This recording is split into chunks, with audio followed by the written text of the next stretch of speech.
my name is Mr. Nate, and today I'm going to be taking you on your ICT lesson review for your week 1 and week 2 lesson. I'll be doing this every week, basically to help you remember what your teacher taught you in your previous lessons and also to help you understand better.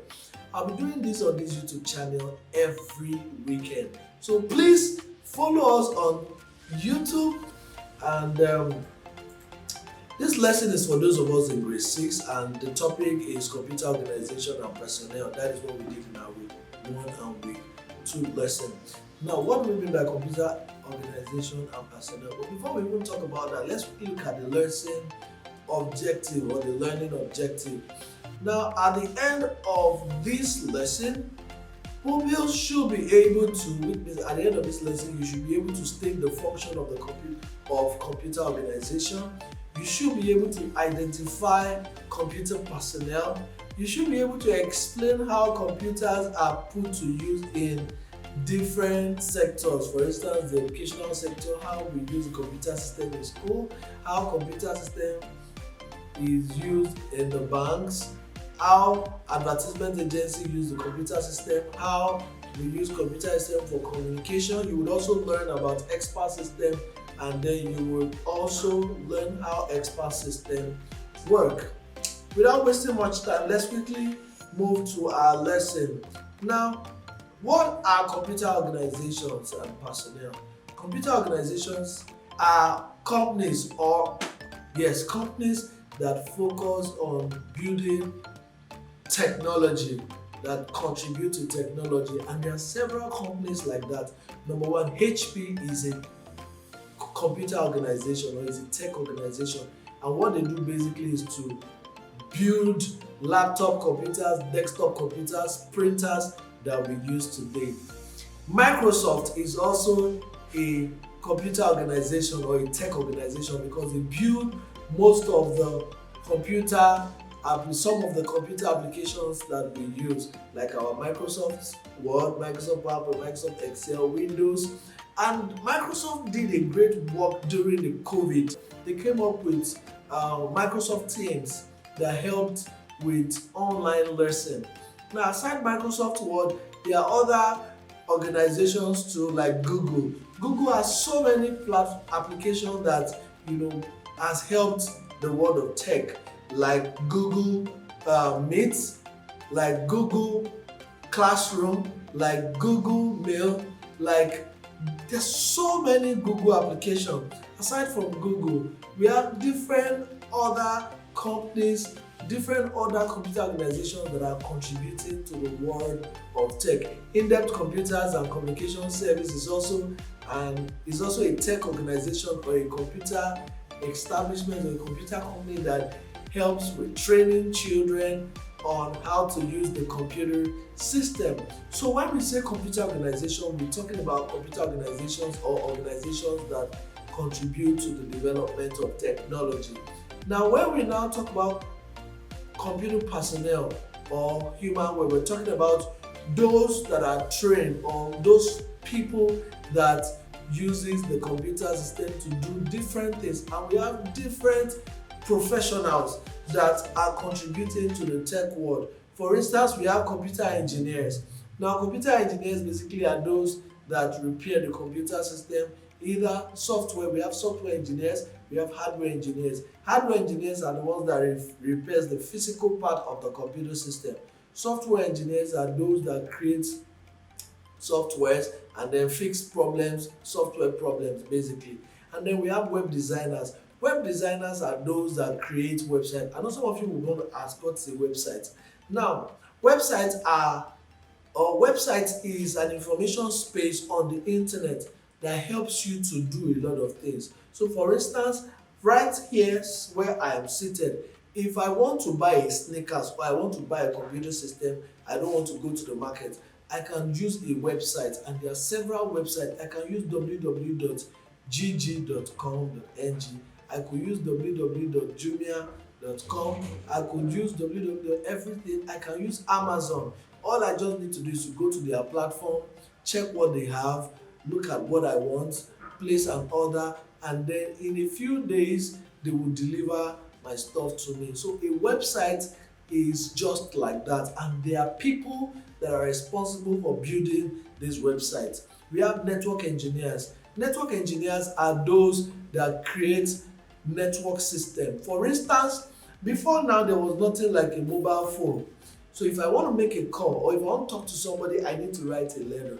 But since network engineers started, building networks that can help people communicate from far distance. So if I'm here right now, I can call somebody in Abuja, somebody in America, somebody in UK, and talk to them without any problem. And this has been made possible through the efforts of network engineers, data management experts. Those are the people that helps in keeping record and managing record of our record on both the internet or record on the computer system. And then we have computer programming or computer programmers. They are the ones responsible for writing the computer programs that we use for our day-to-day activities. So basically, when we are talking about computer personnel, we are talking about individuals that use the computer system, ranging from end users, that is those that really cannot use computer systems, so end users, those that use computer for basic things like typing and doing simple things, to professional users like web designers, programmers, engineers, and so on and so forth. Now, there are different other organizations that uses the computer system, not necessarily tech organization.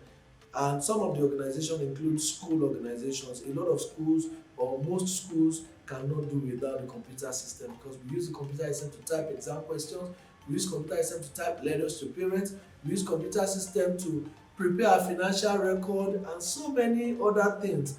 Banks use the computer system to do their financial transactions. Like the ATM is an example of a computer. You want to withdraw money, you can do that from your ATM. You want to pay money, you can even do that from your ATM. You can do so many things from your ATM. And then banks also, if you go into the bank to do anything, they use the computer system to keep record and to check details of your activity in the bank. Now, advertisement agencies, they use the internet to create advert, to design, to do so many things, to create videos and all. And then hospitals also use the computer system to do a lot of things. If you don't know, the x-ray machine is a type of computer, and the x-ray machine is used in checking the human body. The thermometer is also a computer, is a type of computer, and it helps the hospitals to check the temperature of sick people. So basically, these are what we mean, or this is what we mean by computer personnel or computer organizations. Now, that is your week 1 lesson, and for that week 1 lesson, you are expected to state and explain the function of computer organization in your own words. So we know already that computer organizations are organizations that are building technology, contributing to the world of technology. Like I gave you example, HP, Amazon, Microsoft, Google, and so many other organizations. Explain how computers are put to use in the following sectors. Education sector, I've told you that already. I've told you about the banking sector. I've told you about advertisement agency, and so on. Now, let's quickly talk about expert system before we bring this lesson to a close.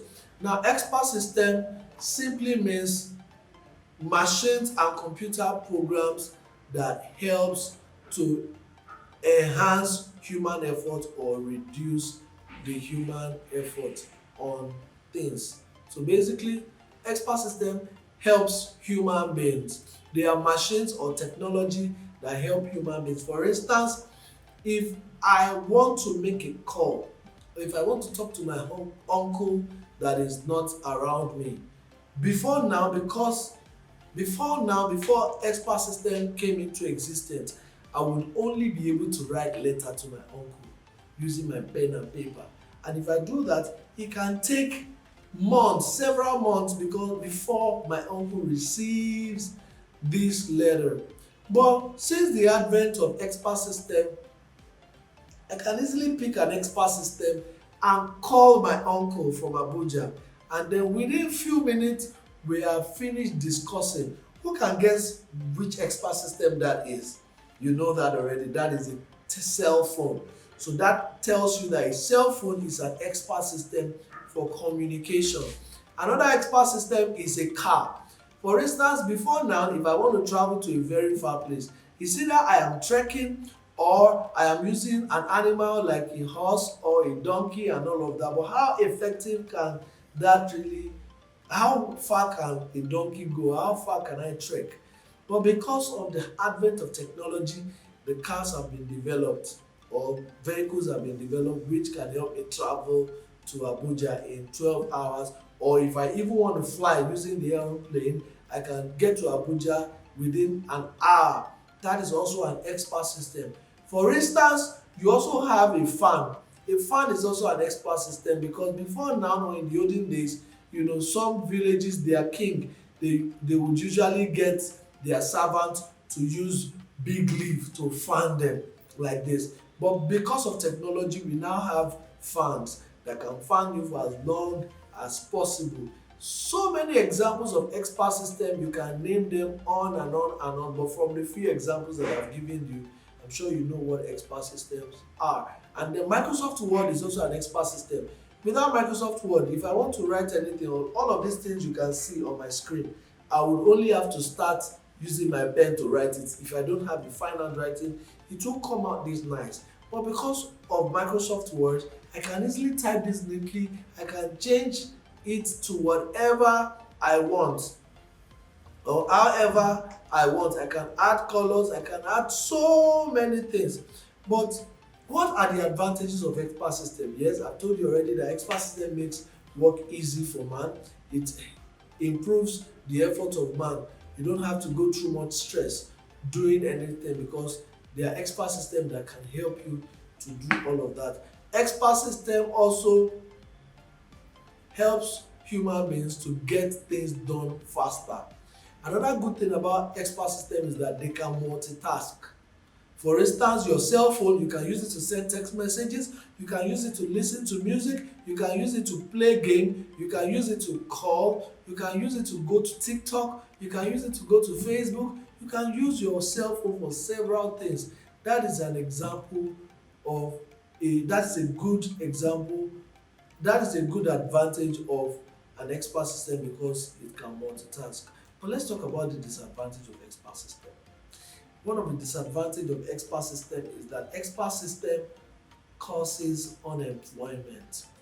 For instance, so many years ago, if you go to the bank, there are so many people working in the bank because a lot of people want to collect money, a lot of people want to save money. But because there was no ATM machine, you will see that there are so many bankers and so many people to be attended to.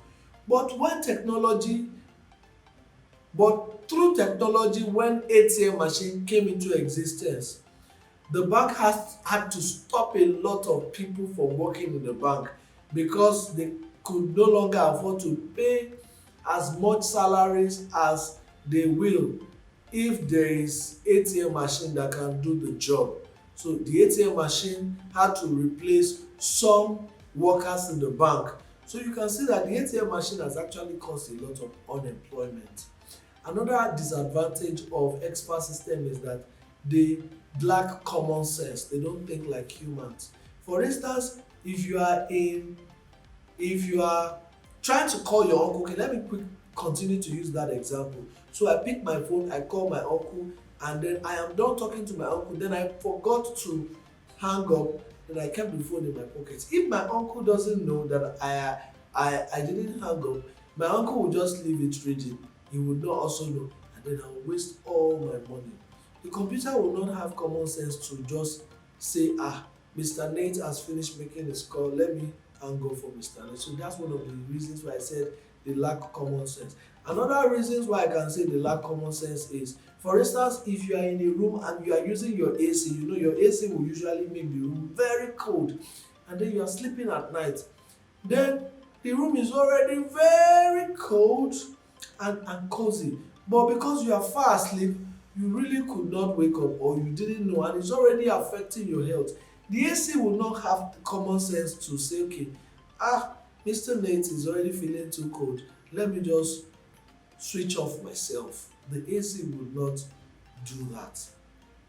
Another disadvantage of the expert system is that they are very expensive. Not everybody can afford to have an expert system. For instance, can you afford the ATM machine?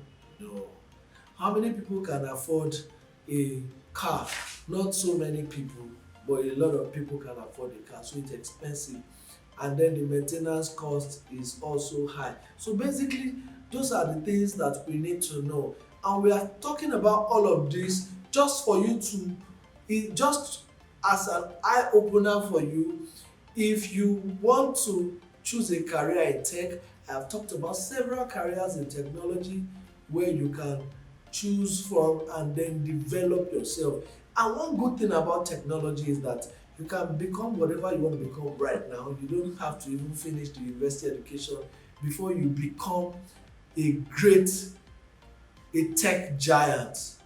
Right from now, if you have a computer system, you're always practicing, you are doing something, either you are in graphics, you are doing something either in programming, you are trying to fix computer and all of that.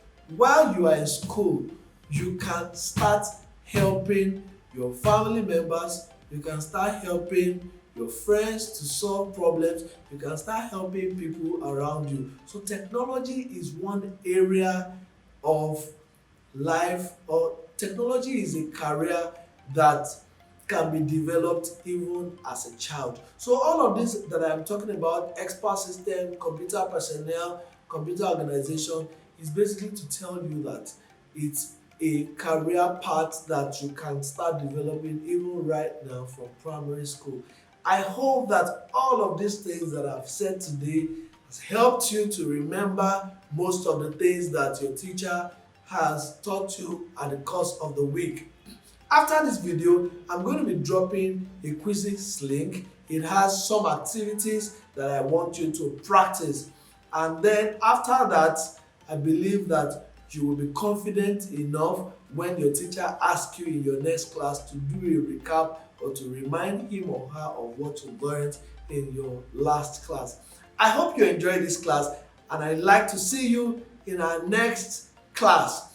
Don't forget to follow us on YouTube and like this video. See you next week. Bye for now.